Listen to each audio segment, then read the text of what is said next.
You've waited for it, everyone. Here it is. The Hisense A9 Pro. And guess what? It's not in color. Unfortunately, no, they didn't come out with a color unit, but this one is a supercharged version of the A9. This one has 256 gigs onboard storage with 8 gigs of RAM. That is extremely high for any smartphone, especially e-paper. And how is that going to translate into the actual usability of it? You're going to find out in this video. I very much feel for you all. Really, we do here at Good e-Reader.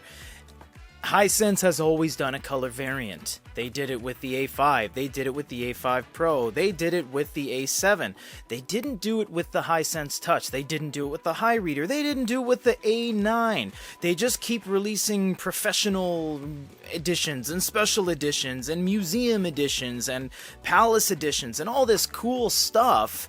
And light editions, I should mention, actually, but they don't actually release colors, at least for the past couple units. It's really weird. We're just going to take a completely casual look at this because we've already done reviews of this a bunch of times. There is a SIM removal tool here because this does run SIM card hybrid, which is one SIM card and one SD, or two SIM cards, but not two SIM cards and one SD.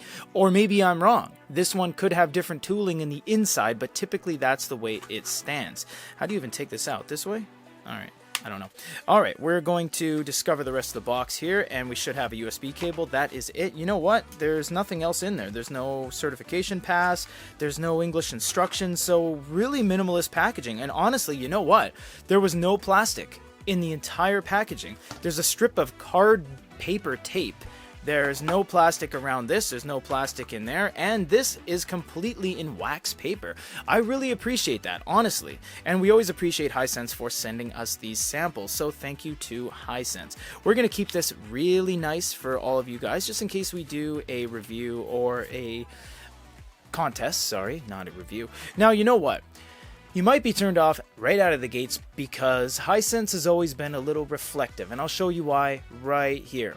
You will see that the actual screen they're using is a reflective phone screen. There's nothing special about it, it's just glass. You'll see right there. But they put a screen protector over it so that it refracts the light and breaks it down so that it doesn't really reflect anymore. But the thing is, it's not exactly the most matte screen protector. It is a matte screen protector, but it's not the most matte screen protector we've ever seen. So we're going to power this up, and the only thing we're really concerned with right now is not whether it can read or whether it can run manga, because if you check the video cards and the end roll, you'll see that we've done the review of this, and it can. It's the most capable, fastest refreshing e-paper device on the planet right now. But what the difference is how does that additional 2 gigs of RAM play into the refresh? Now, before we continue, one thing that Hisense told us is that this one, the 8 gig variant, has more of a refined battery.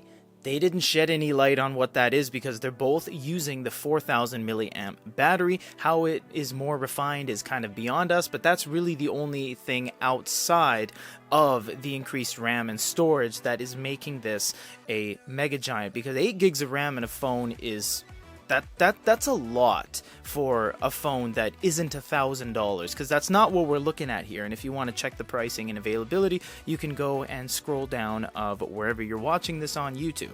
Now, what we're going to do is sign into Wi-Fi and go into the EINK browser. And if you're wondering, are we going to do a speed test? No, not today. Yeah, we will actually, because we have right here the Hisense Touch, which is a dedicated music player, and this is the 4 gig 128 variant, and this is the 8 gig 256. And remember, the 4 gig variant of RAM exists within the A9 as well, so this is going to give us a very good idea of what the refresh is going to be like between the lower model of the Hisense devices and the top one. Before we proceed, we're going to make sure they're both on clear mode, which is the worst for refresh but the best looking. Again, A9 on the left, Touch on the right. Here we go.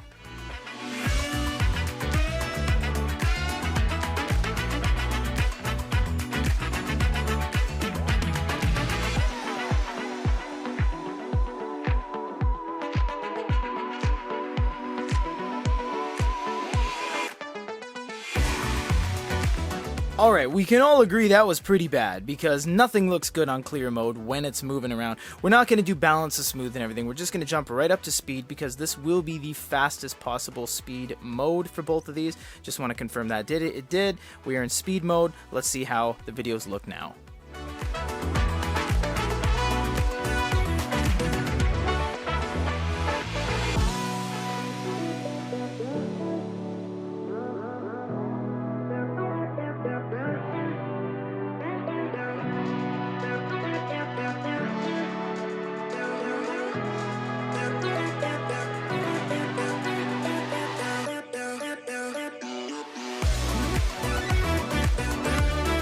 So as you see, I jumped in the back of a van. It's my own van, don't worry, not getting abducted.